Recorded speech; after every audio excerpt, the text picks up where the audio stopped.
powerful. We're going to transition to our next keynote.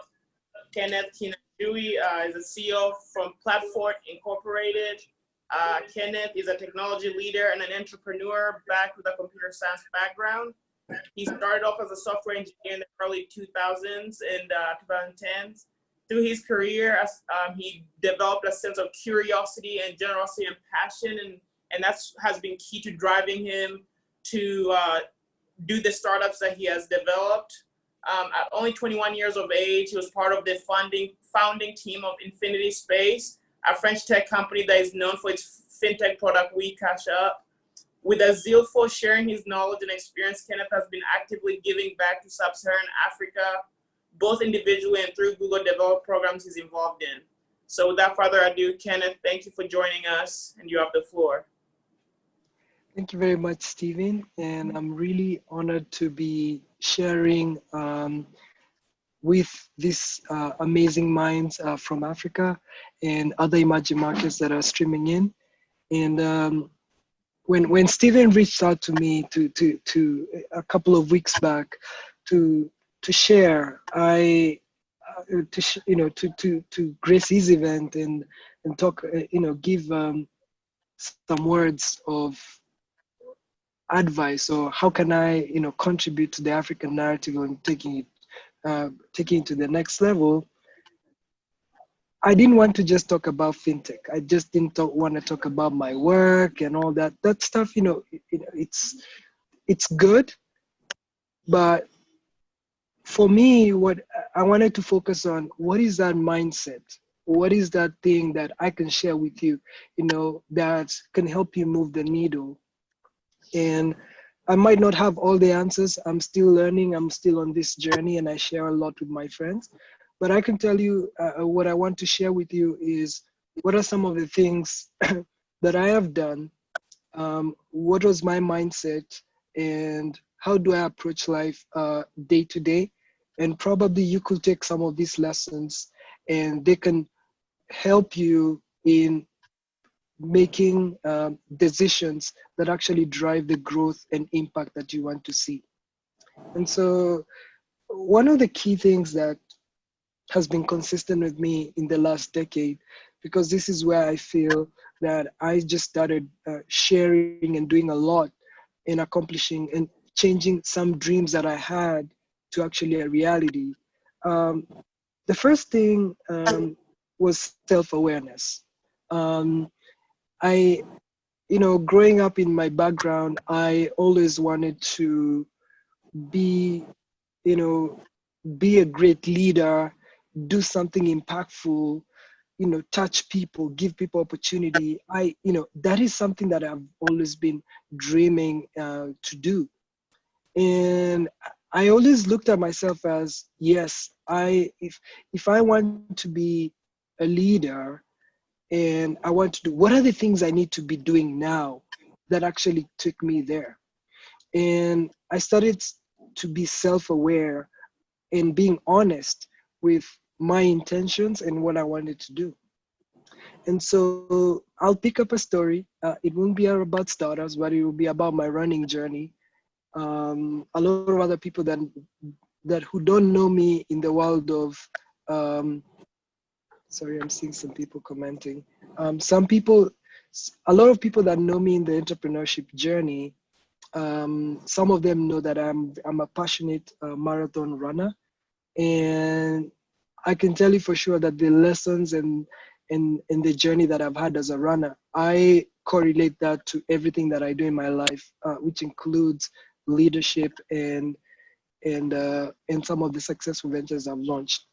And it all starts with me being an athlete in university, playing basketball, and I couldn't make the basketball practice.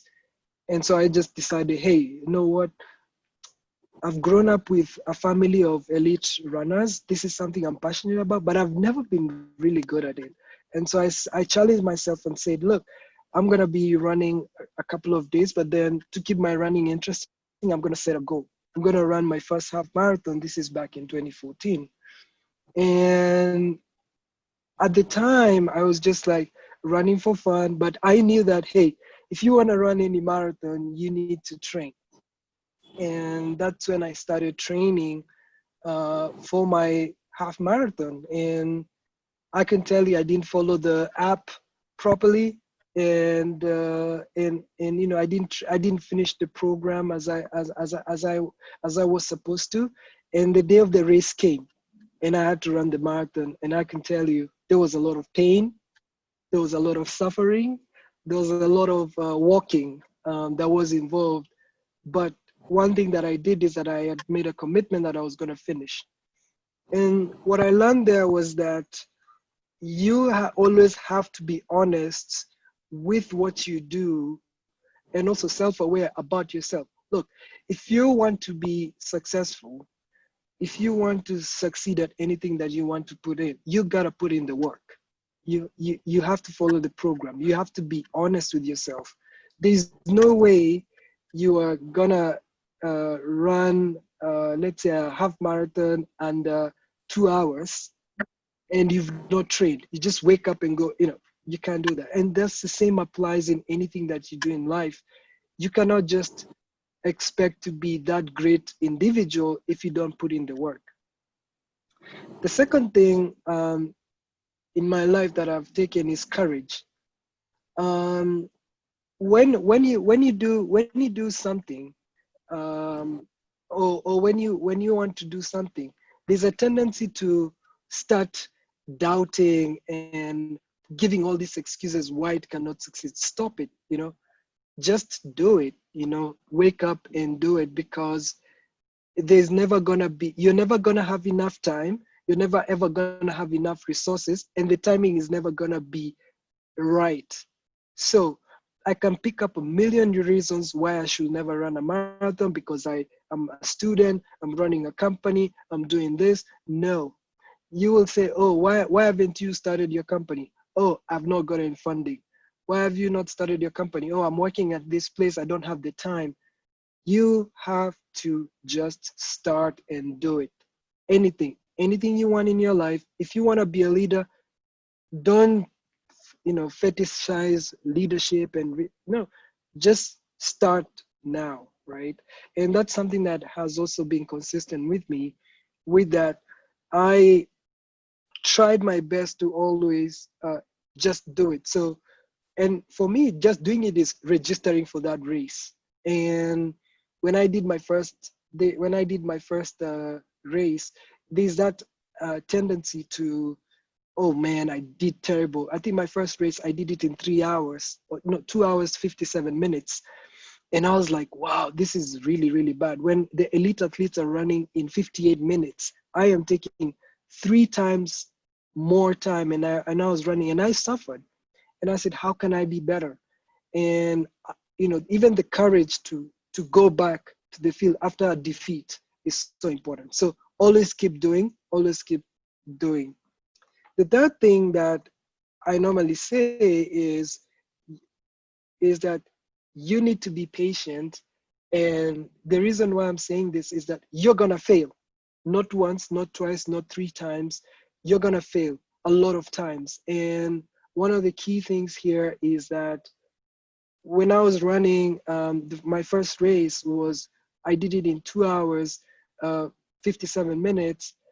It sounds technical, but it's really slow. I suffered. There are all these reasons that I could have said, you know what, me and running, I'm not gonna do this. Why should I put my life, my body under all this suffering and pain? And for me, it was like, how can I become a better runner? So I put my goal, and I said, look, for me to be better, I need to put in the time. I need to be self-aware. I need to train, and I'm gonna improve. I'm not gonna get it at the first time. So in life, the mindset is you're gonna fail in the many attempts that you do. I can tell you for sure. Stephen in a different session said that, oh, Ken, I don't know how many ventures we started. I can tell you, for people that know me, maybe they know me for 3 ventures, but if you know me so well, you know I've tried so many things. Some of them have failed terribly. Some of them have succeeded. Some of them were one-time projects, but always keep trying, always keep improving, always keep doing stuff. and don't be afraid to fail. Never be afraid to fail, because if you're afraid to fail, then it means you won't even try, right? And so that will mean that, if it will mean that you will never even have a shot at doing and be great. Michael Jordan, one of the greatest basketballers of all time, says that you miss 100% of the shot that you never take. So if you don't take a shot or make an attempt, you're not gonna make a basket. So it's only until you start attempting that you make. So if you never try, then you're not gonna have anything.